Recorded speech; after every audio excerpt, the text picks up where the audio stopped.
শোনো না। কি? প্রেম সবসময় মধুর হয়, কিন্তু বিয়ের পরে সেটি একই রকম থাকে।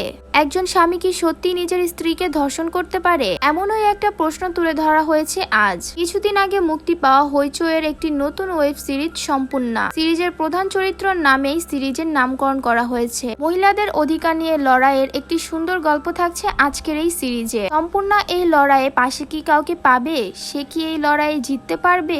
জানতে হলে ভিডিওটি না টেনে শেষ পর্যন্ত দেখতে থাকুন। আর যারা এখন আমাদের চ্যানেলটি সাবস্ক্রাইব করেনি তারা অবশ্যই সাবস্ক্রাইব করে নেবেন। তো চলুন শুরু করা যাক আজকের গল্প। সান্যাল বাড়ির বড় বউ, আর এই সিরিজের প্রধান চরিত্র হচ্ছে সম্পূর্ণা সান্যাল। বাড়ির সবারের আদরের ছোট ছেলে রক্তিম। শুরুতেই দেখা যায় রক্তিম তার বৌদি সম্পূর্ণা আর বাড়ির লোকজন মিলে বিয়ের শাড়ি পছন্দ করছিল। তখন সেখানে রক্তিমের মা এসে বলে এই বিয়ে হবে না, কারণ মেয়েটির সাথে রক্তিমের কুষ্টি মিলে না। তখন রক্তিম ভীষণ রেগে যায় আর সেখান থেকে চলে যায়। পরদিন রক্তিম অফিসে যাওয়ার সময় যখন সম্পূর্ণা টিফিন দিতে আসে, তখন রক্তিম তার বৌদিকে বলে নন্দিনীকে ছাড়া আমি কাউকে বিয়ে করব না। সম্পূর্ণা বাড়ির ভেতরে এসে নন্দিনীকে কল করে আর বলে তুমি একটি ক্যাফেতে এসো, তোমার সাথে আমার কিছু কথা আছে। পরবর্তী দৃশ্যে দেখা যায় নন্দিনী একটি কফিতে বসে রক্তিমের বৌদি সম্পূর্ণার জন্য অপেক্ষা করছিল। কিছুক্ষণ পর সেখানে রক্তিমের বৌদি আসে। এরপর রক্তিমের বৌদির সাথে তাদের বিয়ে নিয়ে অনেক কথা হয়। সম্পূর্ণা তখন নন্দিনীকে বলে রক্তিম আমাকে বলেছে ও আমাকে ভীষণ ভালোবাসে, তাই ও আমাকে ছাড়া অন্য কাউকে বিয়ে করবে না। পর্যায়ে তাদের মধ্যে কথা হয় যে সম্পূর্ণা উভয়ের বাড়িতে সবাইকে বুঝিয়ে তাদের বিয়ে করিয়ে দিবে। বাড়ি ফিরে সম্পূর্ণা তার শাশুড়ি ও সবাইকে এ ব্যাপারে বুঝিয়ে রাজি করায়। এরপর রক্তিম আর নন্দিনীর বিয়েটা সবার সম্মতিতে সকল রীতিনীতি মেনে ধুমধাম করে হয়। নন্দিনী এই বিয়েতে ভীষণ খুশি হয়। ধীরে ধীরে শুরু হয় আসল ঘটনা। নন্দিনী তার বিবাহিত জীবনে এমন সব খারাপ সময়ের সম্মুখীন হয় যা সে বিশ্বাস করতেই পারছিল না। নন্দিনীর সাথে খুব খারাপ কিছু হয়। পরবর্তী দৃশ্যে আমরা দেখতে পাই রক্তিম আর নন্দিনী ফুলসজ্জার ঘরে বসেছিল।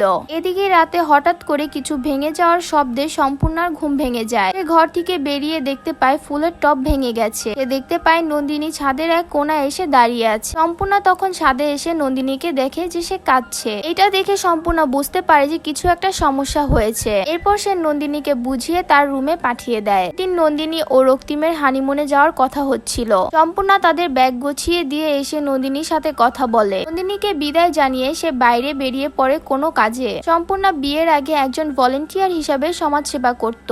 সম্পূর্ণা তার বন্ধুর গাড়িতে বসে কোথাও যাচ্ছিল আর তারা গাড়িতে বসে কথা বলছিল। অন্যদিকে নন্দিনী আর রক্তিম হোটেলে আসে। রক্তিম একটা নাইট ড্রেস এনে নন্দিনীকে দিয়ে বলে এটা পরে এসো। নন্দিনী নাইট ড্রেসটি পরে খুব লাজুক ভঙ্গিতে রক্তিমের সামনে এসে দাঁড়ায়। তাদের আচরণ দেখে মনে হচ্ছিল সবকিছু ঠিক আছে। এদিকে মাঝরাতে রক্তিম উঠে দেখতে পায় নন্দিনী তার পাশে নেই। সে সব জায়গায় নন্দিনীকে খুঁজতে থাকে। না পেয়ে রক্তিম তার দাদাকে কল করে বলে নন্দিনীকে কোথাও খুঁজে পাচ্ছি না। সব শুনে সম্পূর্ণা আর রক্তিমের দাদা খুব চিন্তা করতে থাকে। ফোন রেখে রক্তিম দুজন গার্ডকে নিয়ে নন্দিনীকে খুঁজতে খুঁজতে ছাদে এসে দেখে যে নন্দিনী ছাদে দাঁড়িয়ে আছে। সম্পূর্ণা এ বিষয়ে খুব দুশ্চিন্তা করতে থাকে। রাতে সে ঘুমাতে পারেনি। সে বসে বসে নন্দিনীর কথাই ভাবছে। পরদিন সান্যার বাড়িতে ঘর ঝাড়ু দেওয়ার সময় রক্তিমের মা একটি ওষুধ দেখতে পায়। কাজের লোককে জিজ্ঞাসা করলে সে বলল এটা আমি রক্তিম দাদা বাবুর ঘর থেকে পেয়েছি। ইতিমধ্যে রক্তিম আর নন্দিনী বাড়ি ফিরে আসে। বাড়ি ফেরার পর নন্দিনীকে দেখে সম্পূর্ণা সবকিছু বুঝতে পারে যে কিছু একটা ঘটেছে।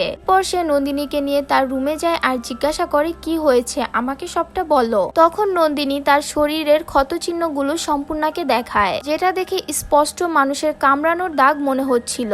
এরপর নন্দিনী তার সাথে ঘটা অমানবিক নির্যাতনের কথা বলতে থাকে। টিম আসলে ভালোবাসার কথা বলে তার সাথে জোর জবরদস্তি করে এবং সে খুব আঘাত করে। নন্দিনী অনেক কান্না করতে করতে সম্পূর্ণাকে এইসব বলে। সব শুনে সম্পূর্ণা ভীষণ রেগে যায়। সে বুঝতে পারে এই জন্যই ফুলসজ্জার রাতে ও হানিমুনের রাতে নন্দিনী ছাদে ছিল। সম্পূর্ণা ভয় পেয়ে যায়। সে নন্দিনীকে সান্ত্বনা দিতে থাকে। অন্যদিকে রক্তিম তার দাদাকে কল করে বলে নন্দিনীর মানসিক অবস্থা ভালো নেই। এরপর সম্পূর্ণা যখন তার স্বামীকে নন্দিনীর ব্যাপারে সব বলে এবং এই বিষয় নিয়ে রক্তিমের সাথে সাথে কথা বলতে বলে, তখন রক্তিমের দাদা বাড়ির কালচারের দোহাই দিয়ে বিষয়টি এড়িয়ে যায়। এসব নিয়ে তাদের মধ্যে ঝামেলা শুরু হয়। এরপর সম্পূর্ণা সিদ্ধান্ত নেয় নিজেই এ ব্যাপারে কথা বলবে রক্তিমের সাথে। সম্পূর্ণা যখনই রক্তিমের সাথে কথা বলতে যায়, রক্তিম কোনো না কোনো অজুহাত দিয়ে চলে যায়। এদিকে নন্দিনী সবসময় ভয়ে থাকে। সব দেখে সম্পূর্ণার খুব খারাপ লাগে। এদিকে সম্পূর্ণা এইসব ব্যাপারে তার শাশুড়িকে বলতে গেলে তার শাশুড়ি বলে, রক্তিম এরকমটা করতেই পারে না, নন্দিনী নিশ্চয়ই তোমাকে মিথ্যে বলেছে, আর ওদের ব্যক্তিগত জীবন নিয়ে তুমি এত ঘাটাঘাটি করতে যেও না, এইসব থেকে নিজেকে দূরে রাখো। রক্তিমকে রাতে সম্পূর্ণা এই ব্যাপারে বললে রক্তিম বলে, নেশার ঘরে আমি কি করেছি কিছুই মনে নেই, আমি এইসবের জন্য লজ্জিত। এরপর সে সম্পূর্ণার কাছে ক্ষমা চায় এবং বলে, আমি নন্দিনীর কাছে ক্ষমা চেয়ে সব ঠিক করে নিব। এরপর রক্তিম রুমে এসে নন্দিনীর কাছে ক্ষমা চায় আর বলে, আমি আর কখনো তোমার সাথে এরকম করব না। পরদিন নন্দিনী এসে সম্পূর্ণাকে জানায় যে রক্তিম তার কাছে ক্ষমা চেয়েছে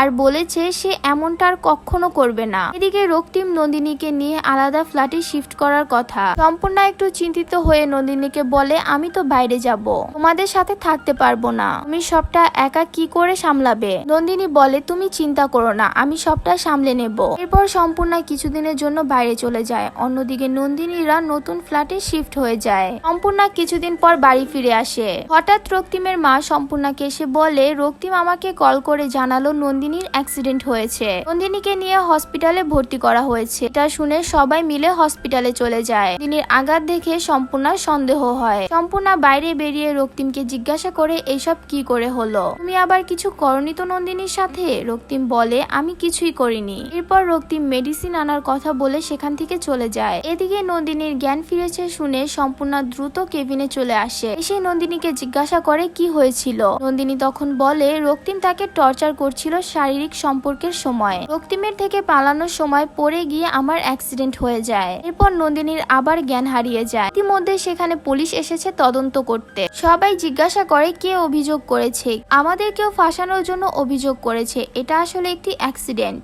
এসব শুনে পুলিশ সেখান থেকে চলে যাচ্ছিল। তখন সম্পূর্ণা এসে লেডি পুলিশকে সব ঘটনা বলে, কিন্তু পুলিশ অফিসার তাকে জানায় যে আমরা ততক্ষণ পর্যন্ত কিছু করতে পারবো না যতক্ষণ না ভিকটিম নিজে অভিযোগ করবে। এসব শুনে সম্পূর্ণা কাঁদতে থাকে। পর বাড়ি গিয়ে সম্পূর্ণা দেখতে পায় সেখানে সবাই আছে আর তারা যত্ন করে রক্তিমকে খাবার খাওয়াচ্ছে। সব দেখে সে রেগে ফেটে পড়ে আর রক্তিমকে ধর্ষক বলে। সেটা দেখে তার স্বামী তাকে সেখান থেকে নিয়ে চলে যায়। অন্যদিকে রক্তিম হসপিটাল এসে নন্দিনীকে বলে, পুলিশের সামনে যদি কিছু বলো তাহলে খুব খারাপ হবে। এসব শুনে নন্দিনী ভয় পেয়ে যায়। এরপর পুলিশ তার স্টেটমেন্ট নিতে এলে নন্দিনী তাদের বলে যে কিছুই হয়নি। এরপর লেডি পুলিশ অফিসার সম্পূর্ণাকে কল করে বলে যে নন্দিনী তাদেরকে কিছুই জানায়নি। সম্পূর্ণা তখন নন্দিনীর সাথে ফোনে কথা বলে আর তাকে বুঝায় এবং বলে, অন্যায়ের প্রতিবাদ করো, আমি তোমার পাশে সবসময় আছি। এরপর নন্দিনী পুলিশকে সব ঘটনা বলতে থাকে। এরপর পুলিশ অফিসাররা রক্তিমকে গ্রেফতার করে। এরপর রক্তিমের মা, বাবা ও দাদা শহরের একজন নামকরা উকিলের কাছে যায়। উকিল বলে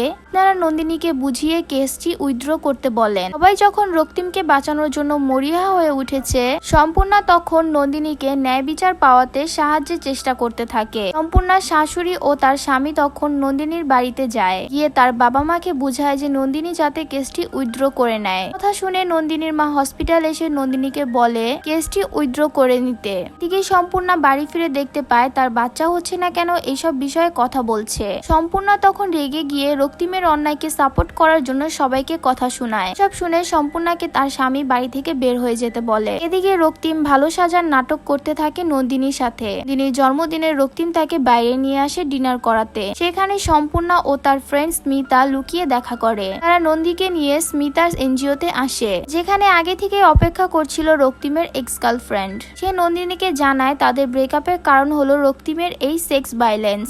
রক্তিম বারবার এমন অত্যাচার করত আর আমার কাছে ক্ষমা চাইতো। এখানে থাকা সবাই নন্দিনীকে বলে, আর তুমি সিদ্ধান্ত নাও যে তুমি কি করবে, তুমি আইনি পদক্ষেপ নিলে আমরা সবাই তোমার পাশে থাকবো। এরপর নন্দিনী থানায় এসে রক্তিমের বিরুদ্ধে ম্যারিটাল রেপের অভিযোগ জানায়। এরপর বাড়িতে এসে সবার সামনে রক্তিমকে থাপ্পড় দেয়। সত্যি জানতে পেরে সম্পূর্ণার স্বামীও তাকে সাপোর্ট করে। পুলিশ এবার রক্তিমকে গ্রেফতার করে। এই দৃশ্যের মাধ্যমে সিরিজটির সমাপ্তি ঘটে। যদি আপনাদের কাছে কাহিনীটি ভালো লেগে থাকে তাহলে অবশ্যই একটি লাইক, কমেন্ট করবেন আর বন্ধুদের সাথে শেয়ার করবেন।